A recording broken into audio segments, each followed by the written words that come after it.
예, 국민참여재판부터 다시 할게요.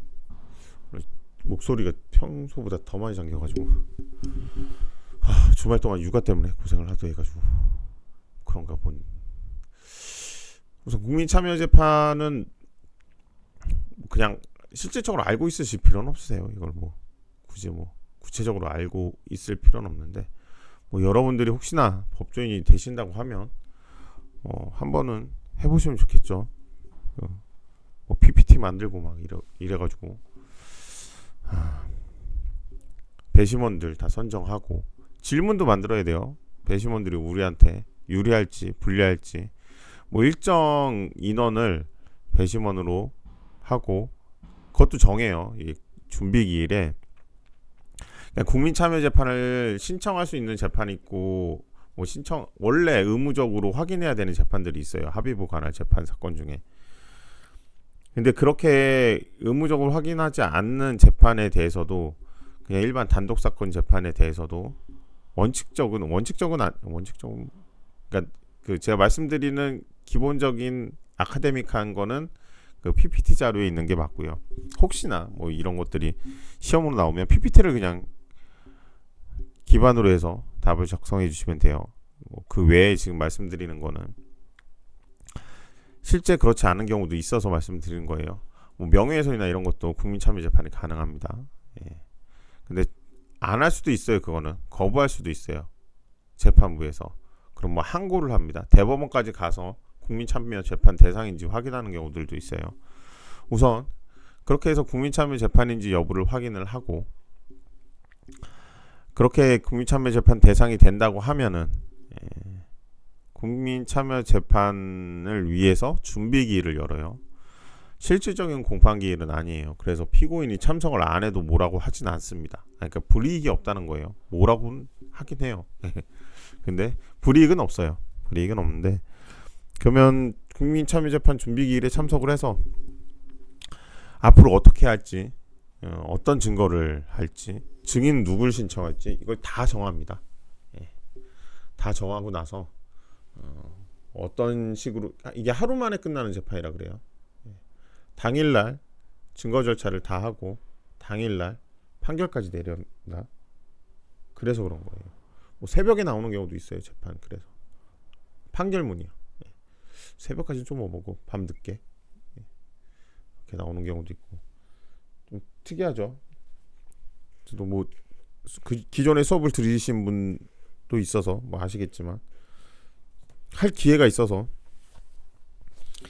이게 쉽게 하진 못해요. 뭐 일반 사선으로 들어가서는 금액도 뭐 요즘에 좀 저렴하게 해주는 것 같긴 한데, 뭐 저희가 일반적으로 받는 보수의 상당 부분 차이가 있어서, 제 주변에 많이 보신 분이 연선 동기분이 한 분 계세요.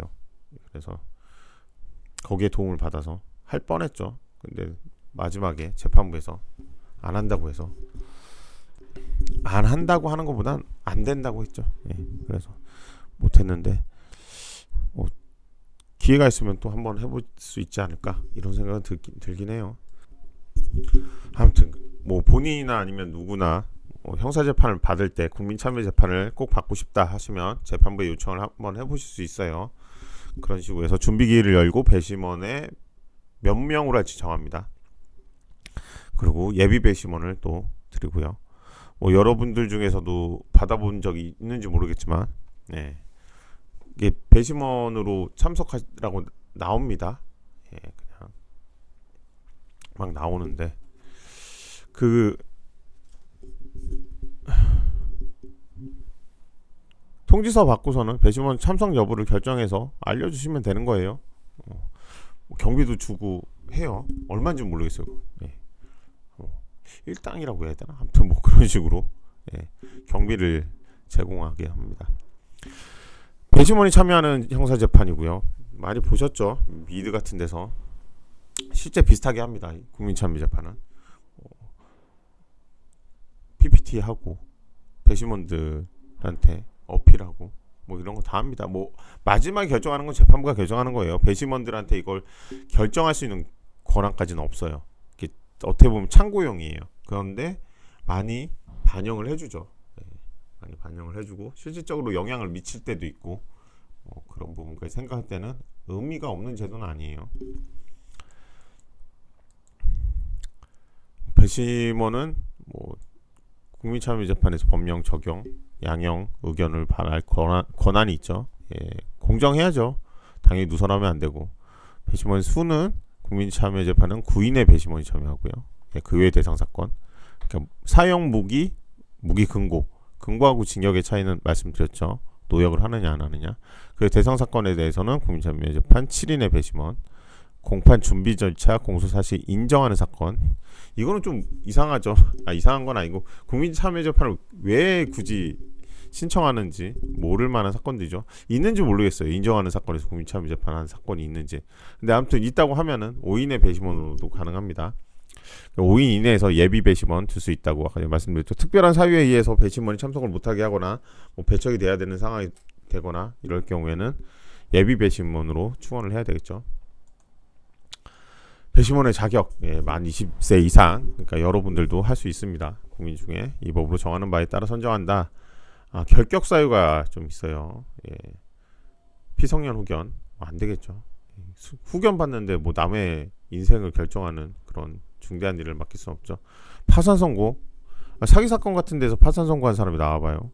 이것도 좀 경제적 관념이 있다고 할 수는 없을 것 같은데, 뭐 그게 본인이 아닌 게 그럴 수도 있긴 하겠지만, 그건 좀 문제가 있을 수 있겠죠. 실형 선고받고 뭐 집행유예 선고받고서는 2년 경과하지 않거나 선고유예 기간 중인 사람, 법원의 판결 자격상실 자격정지형도 있다고 했죠.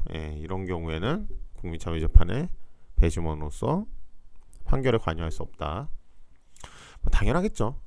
일반적인 얘기인데 그래도 한번 보시면 됩니다. 뭐 직업 등에 따른 제사유가 있어요. 뭐 대통령이 나오면 안 되겠죠. 뭐 국회의원, 지방자치단체 장, 지방의회 의원 뭐 이런 경우도 안 되겠죠. 입법부 국회죠. 사법부 법원이고 행정부 일반 각 부처가 있겠죠. 선관위는 대부분 제한이 돼요. 선관위는 뭐 좀 할 수 있는 게 많이 없어요.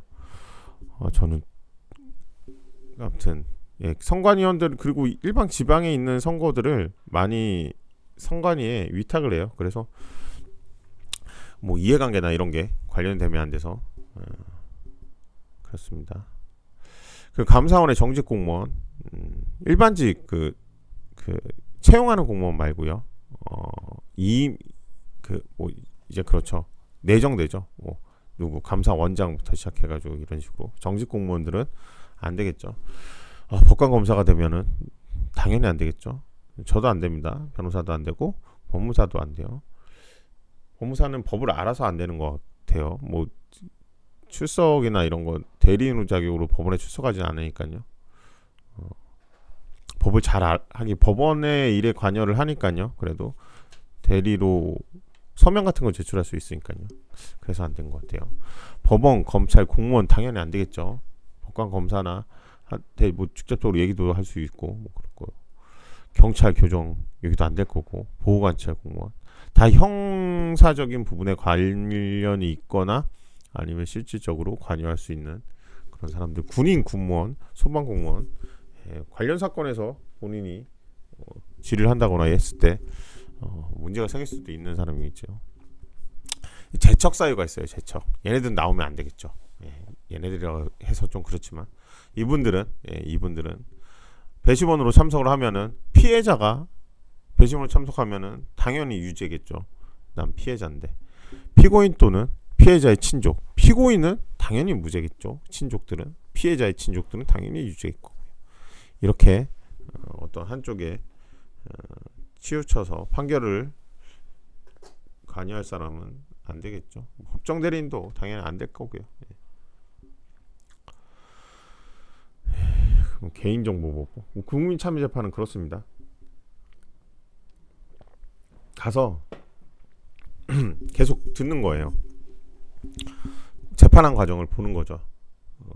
앉아서 재판 과정에서 어떤 일이 있는지 인천법원은 검찰 뒤쪽으로 배심원석이 따로 있어요. 그 대법정이 있는데 증인석 쪽이 있고 변호인석 쪽은 그 옆에 있어요. 그러니까 정면으로 법원을 바라봤을 때 일반적으로 드라마 구도에서요. 재판부가 맨 앞에 있잖아요. 정면으로. 그리고 좌측으로 검찰이 있고 우측으로 변호인이 있습니다. 그 검찰 좌측 뒤편에 배심원 자리가 있어요. PPT나 이런 거는 변호인 쪽 뒤쪽에 화상으로 띄울 수 있는 자료들이 있고, 그 화면이 있고요. 그렇게 구도는 되어 있습니다. 거기에서 이제 계속 보는 거예요. 증인신문 과정, 그리고 검찰하고 변호인의 증거 설명 과정, 최후 변론들을 다 듣고 나서 그 다음에 이제 판결이나 이런 걸 하고 재판부에 제출을 합니다. 재판부는 그 의견을 참고를 해서 판결을 선고하게 되겠죠. 이제 개인정보보호법 볼 건데 뭐 하도 많이 들으셔서 이제 다 아실만한 내용이시긴 해요. 개인정보보호법은 보통 크게 문제가 없은 이상 본인이 이제 실수로 유출하는 경우들이 있죠. 본인이 수집했는데 개인정보를 받았어요, 누구한테. 유출을 한 경우에 벌금 정도가 가장 많이 나와요. 뭐 기소유예도 되게 많이 나오고요. 뭐 기소유예 나오는 이유는 그냥 생각해 보시면 알겠죠. 이게 개인정보를 유출해서 상당히 큰 피해가 있을 수도 있어요. 근데 단순히 그냥 연락처를 건네주고 연락을 하기 위한 방편이었다.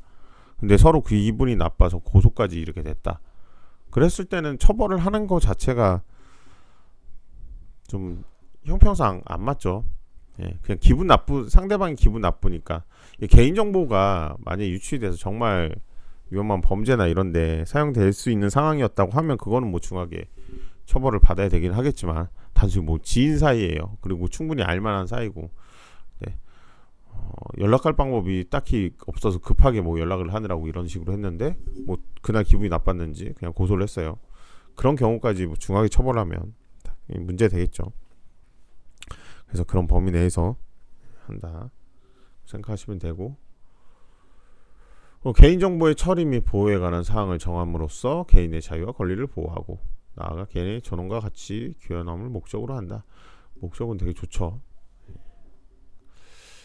보호하자는 거예요, 그냥 개인. 개인정보보호법 이제 관련 법률하고 벌칙 구정만 이제 말씀을 드리면, 개인정보 처리자는 개인정보가 분실, 도난, 유출, 위조, 변조 또는 훼손되지 아니하도록 내부 관리계획, 수립, 접속기록, 보관 등 대통령이 정하는 바에 따라서 안정성 확보에 필요한 기술적, 관리적, 물리적 조치를 하여야 한다. 개인정보 처리자는 그냥 다 하라는 거예요. 너가 이 개인정보로 다른 사람들이 유출되거나 가져가고 뭐 아무튼 뭐 이런 식으로 문제가 생기거나 그로 인해서 개인정보를 제공한 사람의 피해가 보는 상황이 되지 않으려면은 관련 기술적, 관리적, 물리적 조치를 다 해라. 뭐 현 상황에서 할 수 있는 건 다 했는데 안 된다. 그러면은 뭐 처벌을 안 받을 수도 있겠죠. 근데 그게 가능할지 모르겠어요. 다 할 수 있다는 게. 2년 이하의 징역이에요. 2천만 원 이하의 벌금.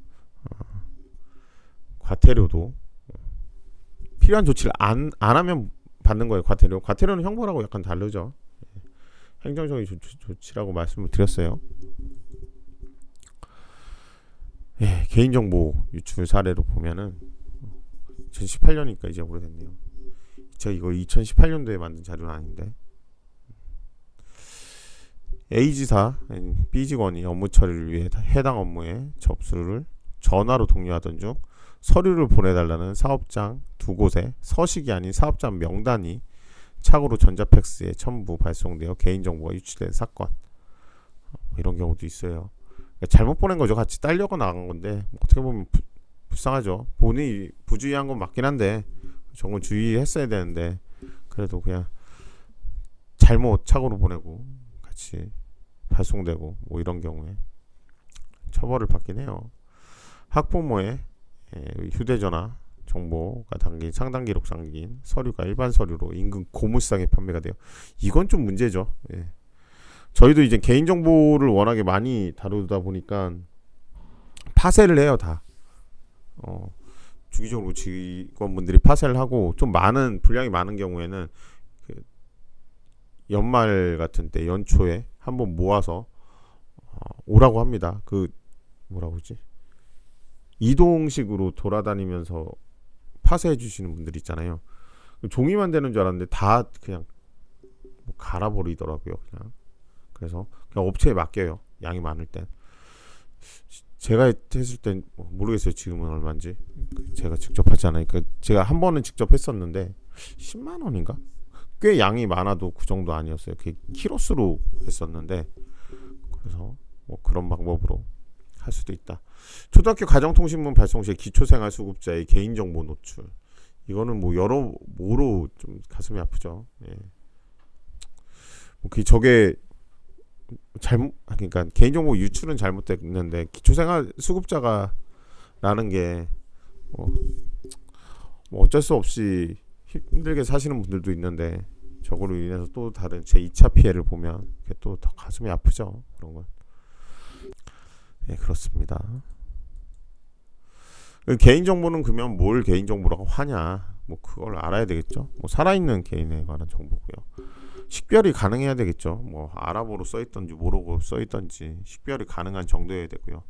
뭐 임의적인 정보고 모든 정보를 말해요. 예, 특정 개인과의 관련성이 있어야 되겠죠. 관련성이 전혀 없으면 그게 뭐 개인정보라고 할 수도 없겠죠. 주소, 이름, 전화번호, 아이디, 직장명 뭐 이런 게 일반적으로 여러분들 충분히 알고 계시는, 보통 주소, 이름, 전화번호가 가장 문제가 많이 되죠. 유출이 많이 되고. 예, 근데 여러분들이 그냥 그 SNS나 이런 데 오픈시켜 놓으면은 그런 거는 개인정보라고 하는 건 아닙니다. 그리고 여러분들이 직접적으로 오픈시켜 놓은 자료를 가지고 뭐 캡처를 했다, 그게 명예훼손이나 이런 게 될 수는 없어요. 되는 경우도 있을 수 있겠죠. 그걸 가지고 이용해서 만약에 추가적인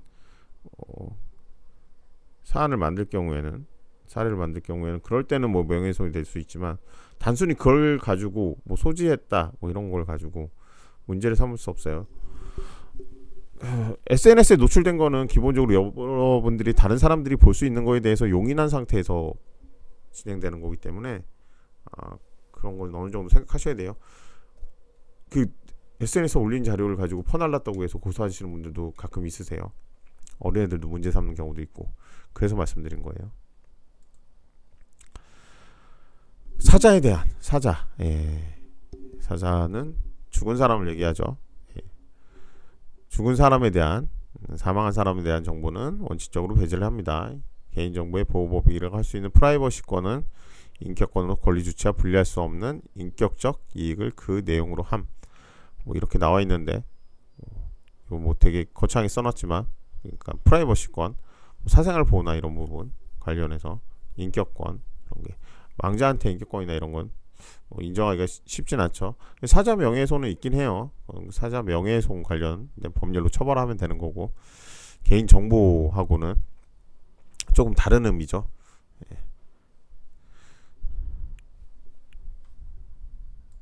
예, 칸수가 안 맞아가지고 잠깐 바꿨습니다. 법이나 단체에 관한 정보도 일반적으로는 배제를 해요. 법인 단체, 뭐 주식회사 같은 경우에는 여러분 보시면 알겠지만 다 오픈돼 있죠. 예, 어느 정도 거기에 나와 있는 개개인의 신상, 그러니까 이사나 감사나 대표이사나 뭐 이런 임원들에 대한 신상은 옆에 다 처리가 안 돼요. 주소는 어쩔 수 없이 오픈이 돼야 될 수밖에 없긴 하겠지만, 그 외에 주민등록번호나 이런 것까지 보려면은 인감이 있어야 돼요. 그런 게 없으면 처리가 안 됩니다.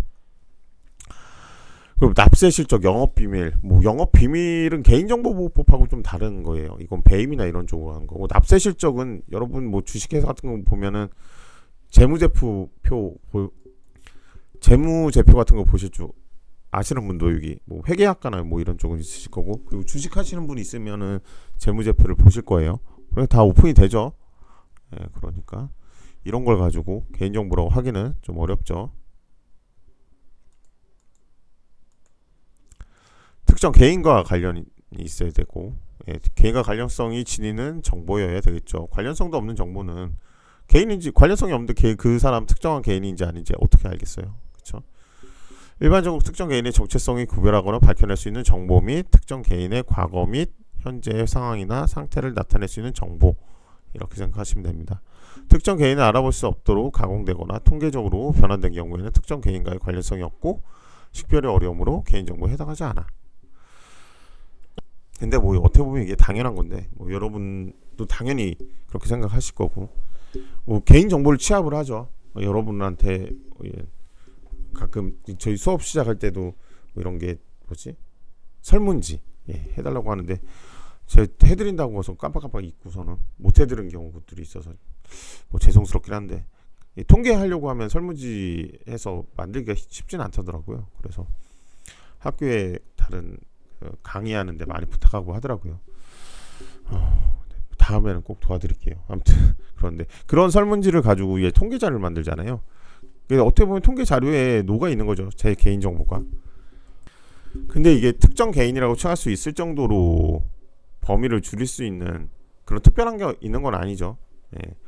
내가 이런 설문지 조사를 해서 했으니까 저기에 이거는 나의 나도 여기 하나가 나왔겠구나, 포함이 됐겠구나, 뭐 이 정도죠. 맨날 하는 게 요즘에 하는 게 그거죠. 선거 관련 해가지고 그런 부분이 있는데, 그 부분 관련해서도 전혀 개인이 누군지 알아볼 수는 없겠죠. 그런 거 고려하시면 됩니다.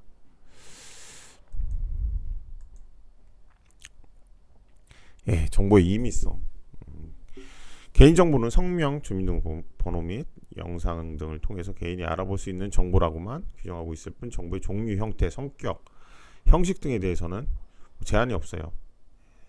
그래서 개인을 알아볼 수 있는 특별한 뭔가가 있다면, 특별한 뭔가가 있다고 하면은 이게 다 개인정보에 해당이 될 수 있어요. 개인이 알아볼 수 있는 거에 뭐가 있을까요? 뭐 그림이나 뭐 이런 걸로 뭐 특정이 된다고 하면은 그런 그림이 뭐 외부로 유출됐을 때 관련해서 문제가 생길 수도 있겠죠. 기호나 이런 거, 뭐 NFT 이런 것도 될지 안 될지 모르겠어요. 대체 불가 토큰인데 거기에 뭐 이미지를 씌우는 경우들이 요즘에 뭐 있죠. 약간 뭐 예술 작품처럼 만드는 뭐 그런 경우에 해당될 수도 있을 것 같아요. 근데 애매하죠, 그건. 식별 가능성, 식별 가능한지, 특정한 개인을 식별할 수 있는 정보여야 되겠죠. 뭐 성명, 학병, 고객관리 정보, 개인의 사적 생활 관계에 연관돼서 그 개인의 타인과 구분하거나 구별할 수 있는 정보라면 모두 개인정보에 해당한다. 쉽게 정보를 결합 또는 조합을 통해서 특정 개인을 구별할 수 있는 것을 의미한다. 이렇습니다. 범위 어디까지 보면 민감 정보, 이런 거, 신용 정보. 민감 정보는 뭐 개인 아프고 뭐 이런 거 있잖아요. 어디 병원에 갔다, 이런 거 민감 정보가 당연히 될 수 있죠. 금융 정보 이런 거, 신용 정보는 당연히 그렇죠. 위치 정보, 이게 많이 문제된 게 뭐 구글이나 애플에서 위치 정보 이런 걸 다 수집한다는 그런 부분 때문에 문제가 됐었죠. 뭐 지금은 그걸 문제 다 허용, 그때는 뭐 그 허용 여부, 본인의 의사 판단 여부와 상관없이 다 위치 정보가 수집이 됐던 거고, 지금은 그거를 결정할 수 있는 게 개개인한테 있어서 크게 문제는 안 되는 그런 거 차이가 있는 걸로 알고 있어요. 조합되면 명확히 개인이 식별이 가능한 정보, 그렇습니다. 소송을 하다 보면 이런 정보가 있으면은 확인을 할 수가 있는 정보들이 있어요. 전화번호, 핸드폰 번호, 이메일 주소, 해당 회사에 조회하면은 그 가입했을 때 당사자 정보를 저희가 알아볼 수 있겠죠. 그러니까 이런 것도 당연히 개인정보에 해당하겠죠. 개인 식별정보, 조합되면 부가적인 정보를 제공하거나 간접 개인정보, 가공되거나 제한적으로 본인 식별이 가능한 정보도 해당이 됩니다. 그런 번호 있죠. 그 안심번호 뭐 이런 거, 그런 거 안심번호 같은 경우에도 뭐 확인하려면 확인할 수 있겠죠. 안심번호 자체가 유출된다고 해서 그 다음에 한 번만 하는 걸로 알고 있어요. 계속 그게 동일하게 유지가 되는 건 아니고 뭐 계속적으로 그래서 뭐 유지가 되는 거서 문제가 되진 않겠지만 문제될 소지도 있어요. 이 저작권법 여기까지는 할게요. 예. 저작권법 뭐 관련해서는 이제 많이 보통 나오는 게 뭐 폰트 같은 거 요즘에 많이 써도 이제 날라오죠. 그런거나 아니면 이미지 사진 올려서 하는 거나 음원 같은 거. 요즘에 음원은 음악적인 거는 거의 다 정리가 됐죠. 예. 거의 뭐 다 스트리밍 서비스나 뭐 이런 걸로 다 이용해서 여러분도 듣고 하시니까. 그리고 카페나 이런 데서도 대부분 그 범위에 맞게 사용을 하거나 하죠. 그래서 크게 문제는 없는 것 같아요. 저작권법은 오히려 그쪽에서는 거의 없는 것 같고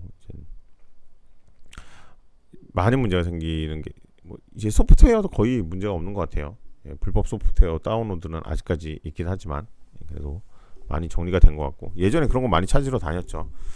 그리고 도용되는 거 이미지 사진 뭐 이런 거 많이 찾으러 다녔고 그래서 뭐 내용 증명 엄청 오죠. 실질적으로 소송까지 가는 경우는 많지 않았는데 소송을 하는 입장에서도 이제 보통 어떤 펌 같은 데서 특정 업체에 대한 그런 그 저작권 위반 관련해서 다 서치를 하죠. 그러고서는 나오면은 내용 증명을 보내고 하는 건데 뭐 피해가 크다 하면 당연히 소송을 바로 받겠죠. 내용 증명 보낼 이유가 없어요.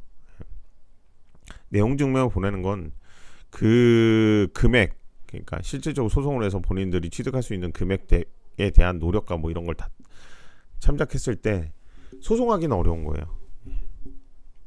금액 자체가. 근데 소송을 해서 뭐 이길 수는 있겠죠. 이길 수는 있는데 그래서 그 전에 그냥 합의해서 정리하자 뭐 이런 경향이 강해요. 거기에서 합의를 안 한다고 해서 소송을 하는 경우가 많은 것보다 적어요. 예, 상대적으로 건수는 그렇습니다. 실질적으로 뭐 저작권은 저작물, 저작자, 저작권 저작물에 대하여 창작자가 출판, 배포, 공연권, 2차 저작물의 작성권, 독점적으로 사용할 권리. 독점적으로 배타적으로 사용하려고 저작권을 등록하고 하는 거죠. 뭐 특허 등록 뭐 이런 것처럼 그렇게 생각하시면 돼요. 모작이 저작권을 침해하지 않는 경우. 모작 모방한 작품이죠. 모방한 작품인데 뭐 이상하게 그려놔요. 그리고 실질적으로 유사성이 없어요.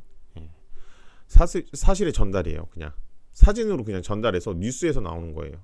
그거는 뭐 저작권 침해한다고 볼 수는 없겠죠. 아이디어만 차용한 경우 이게 좀 어떻게 보면 애매할 수도 있어요. 그 아이디가 저작물이라고 볼 수 있는지. 근데 아이디어만 차용만 했어요. 그냥 전혀 다른 저작물을 생성을 했다면 그걸로 인해서 저작권을 침해하지는 않겠다. 이게 예전에 그 이글루처럼 만드는 폼이 있어요. 그건 특허 관련인데 저작권보다는 그거 관련해서 설계 실시를 하는데 일본에서 처음에 만들었어요. 근데 한국에서 뭘 하나 더 얹었어요. 그래서 그게 그 유사성이나 신규성이 있다고 해서 특허를 받아줬어요. 근데 그거를 또 다른 업체가 중국에 팔려고 또 하나를 뭔가를 더 얹은 거죠. 그러니까 플러스를 시킨 거죠.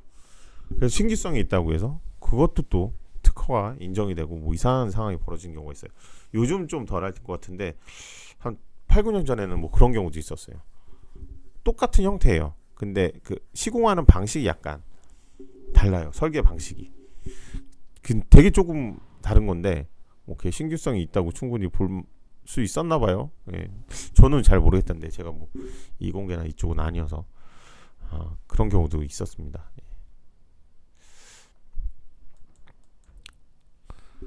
예, 보호되는 저작물 모두 보호되는 건 아니죠.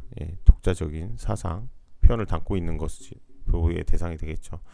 뭐 법률이 보호되면 안 되겠죠. 사실을 전달한 불가한 시사보도도 보호도 받지 못하는 저작물에 해당되고요. 일반적인 뉴스 같은 거는 저작물이라고 볼 수 없는 것 같아요. 시사보도 뭐 이런 건 여기까지 하고 헌재하고 마무리를 지겠습니다.